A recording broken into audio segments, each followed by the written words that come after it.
இரண்டாவது தீர்மானத்தை பொறுத்தவரை உலகத்திலேயே மிகப்பெரிய ஜனநாயக நாடு, அதிலும் சட்டப்பேரவையில் அமர்ந்திருக்கக்கூடிய நாம் அத்தனை பேரும் பெருமை கொள்ளக்கூடிய விஷயம், நாம் மக்களுடைய பிரதிநிதிகள். ஒவ்வொரு வாக்குச்சீட்டிற்கும் என்ன மதிப்பு என்பதை சாதாரண மனிதர்களை விட நாம் அதிகமாகவே புரிந்து கொண்டிருக்கிறோம். நம்முடைய ஆரம்ப கட்டத்தில் 1952 நடந்த பல்வேறு பொது தேர்தல்கள், சட்டசபை தேர்தல்கள், இதிலெல்லாம் பாத்தீங்கன்னா அன்று நடைபெற்ற தேர்தல் முறை என்பது சிறிது சிறிதாக சீர்திருத்தம், காலத்திற்கேற்ப மாற்றம், இவையெல்லாம் நாம் கடந்து வந்திருக்கிறோம். மக்கள் தொகை, கால மாற்றம், தொழில்நுட்ப வசதி இவற்றிற்கேற்ப தேர்தல் நடைமுறைகள், தேர்தல் செலவினங்கள் இவற்றையெல்லாம் நாம் மாற்றிக்கொண்டே இருக்கின்ற பொழுது இந்த ஒரே நாடு ஒரே தேர்தல் என்கின்ற அவசியம் ஏன் வருகிறது? அதுவும் உடனே அடுத்த தேர்தல்ல இல்ல அடுத்த பாராளுமன்ற கூட்டத்தில் நிறைவேற்றப்படக்கூடியது அப்படிங்கிறதுக்காக அல்ல. இங்கு பல்வேறு சட்டப்பேரவை உறுப்பினர்கள் தங்களுடைய கருத்தை தெரிவித்தார்கள். அதில் ஒரு சிலருடைய கருத்துக்களில் உண்மையாகவே அக்கறை இருக்கிறது, ஆனால் ஒரு சிலருடைய கருத்துக்களில் அவர்களே உருவாக்கி கொண்ட கற்பனைகள் இருக்கிறது. ஏதோ பாசிசம், அதிபர் தேர்தல், அது இதுன்னு நாங்கெல்லாம் நினைக்காதெல்லாம் கூட நிறைய அவங்க விஷயம் பேசுறாங்க. ஒரு நிமிஷம், அது அவங்க கருத்து, உங்க கருத்தை சாரி. சோ இந்த மாதிரி நாம ஒவ்வொருத்தரும் அதை பத்தி ஒரு கற்பனை பண்ணிட்டு நாமளாகவே அச்சத்திற்குள்ளாக சென்று நடக்க வேண்டிய மாறுதல்களை நாம் காலத்தினுடைய மாற்றத்திற்கேற்ப நடைபெறாமல் தடுப்பதாக இருக்கக்கூடாது. இப்ப அமைத்திருக்கக்கூடியது ஒரே நாடு ஒரே தேர்தலுக்காக ஒரு குழு அமைக்கப்பட்டிருக்கிறது, முன்னாள் நம்முடைய ஜனாதிபதி அவர்களுடைய தலைமையிலே.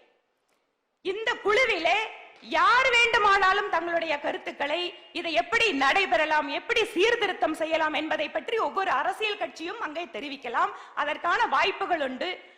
அப்படி இருக்கின்ற பொழுது இதுல உள்ளாட்சி தேர்தலையும் இதுல சேர்த்துறவங்க அப்படிங்கிற மாதிரியான தீர்மானத்தில் இருக்கு. இது உள்ளாட்சி தேர்தலுக்காக அந்த குழு அறிவிப்பில் அந்த மாதிரி ஒரு வார்த்தையே இல்லை.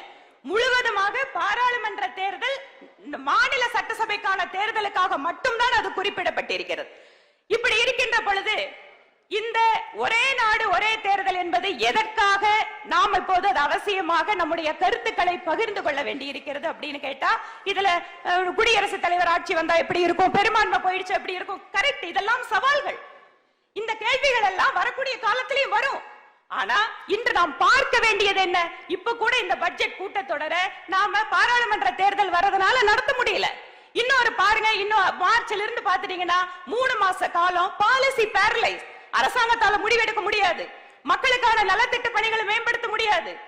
அப்போ ஒவ்வொரு வருஷமும் இத்தனை மாநில தேர்தல் நடக்கின்ற இவ்வளவு பெரிய நாட்டுல இதை நாம ஒரு சீர்திருத்தமாக பார்க்க வேண்டுமே தவிர, இது யாரோ ஒரு கருத்தியலுக்காக, யாரோ ஒருவர் ஆட்சிக்கு வருவதற்காக அப்படிங்கிற அன்பவுண்டட் ஒரு பயம், தேவையில்லாத ஒரு பயத்தின் அடிப்படையில் இந்த தீர்மானம் வருவதாக நாங்கள் நினைக்கிறோம். இரண்டாவது, இந்த தீர்மானத்தின் வாயிலாக என்ன சொல்ல வேண்டும் என்று நினைக்கிறோமோ அதை சொல்வதற்கான வாய்ப்பை ஏற்கனவே மத்திய அரசு உருவாக்கி கொடுத்திருக்கிறது.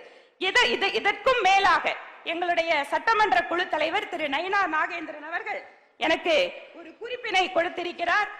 அதாவது தமிழகத்தினுடைய முன்னாள் முதல்வர் கலைஞர் கருணாநிதி ஐயா அவர்கள் நெஞ்சுக்கு நீதி புத்தகத்திலே பாகம் 2 273வது பக்கத்திலே ஒரே நாடு ஒரே தேர்தல் கொண்டு வருவதற்காக தன்னுடைய ஆதரவான கருத்துக்களை எல்லாம் தெரிவித்திருக்கின்ற இந்த சூழலில் அந்த கருத்துக்களையும் மாநில அரசு எடுத்துக்கொண்டு இந்த தீர்மானத்தை எந்த இடத்தில் நாம் அந்த கருத்துக்களை கொடுக்க வேண்டுமோ அந்த குழுவிற்கே நேரடியாக ஒவ்வொரு அரசியல் கட்சியும் கொடுக்க வேண்டி இருப்பதால் இந்த தீர்மானம் அவசியமற்றது என பாரதிய ஜனதா கட்சி சார்பில் நாங்கள் தெரிவித்துக் கொள்கிறோம்.